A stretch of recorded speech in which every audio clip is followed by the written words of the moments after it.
लोक जनशक्ति पार्टी गुजरात प्रदेश तरफथी तारीख 8/9/2013 रोज रविवारे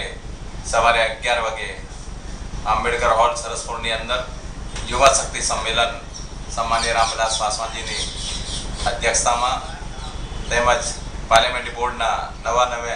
નિમાયેલા ચિરાગ પાસવાનની અધ્યક્ષતામાં ત્યાં સંમેલન રાખવામાં આવ્યો છે। એ સંમેલનની અંદર ગુજરાતની તમામ લોજપાના કાર્યકર્તાઓ, દલિત સેનાના કાર્યકર્તાઓ મોટી સંખ્યામાં ઉમટી પડશે અને જે નવા બનાવેલા છે ચિરાગ પાસવાન પાર્લામેન્ટરી બોર્ડના ચેરમેન તેમજ સામાન્ય રામવિલાસ પાસવાન જ્યારે આવી રહ્યા છે એમને અહીંયા જોરદાર કાર્યકર્તાઓ સ્વાગત કરશે અને જે પક્ષના જે મુદ્દાઓ છે કે પ્રમોશનમાં રિઝર્વેશનની વાત છે, જ્યુડિશિયલમાં રિઝર્વેશનની વાત છે, ખાનગી ક્ષેત્રમાં અનામતની વાત છે, અનુસૂચિત જાતિ જનજાતિ વિકાસ નીતિ બોર્ડની રચના તેમજ ખર્ચ કરવાની જોગવાઈ છે, અનુસૂચિત જાતિ જનજાતિ પર થતા અત્યાચારો પાર્લામેન્ટ રજૂઆત કરવી અને ન્યાય અપાવવો, સરકારી નોકરીમાં ખાલી પડેલી જગ્યાઓ ભરવી, કામદારોના હક્કો માટે ન્યાયિક માંગણીઓ તેમજ લોકપાલની નિયુક્તિ કરવી તેમજ આ ચાલી રહેલા આસામના પ્રકરણ અને બીજા જે છે મોંઘવારીના મુદ્દાઓ અને અહીંયા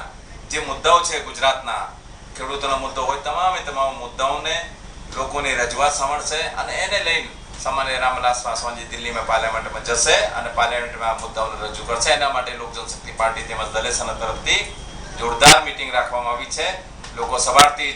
લોકો એમને સ્વાગત માટે ઉમટી પડશે, અમને વિશ્વાસ છે, એટલા માટે અમે આ મીટિંગ રાખી।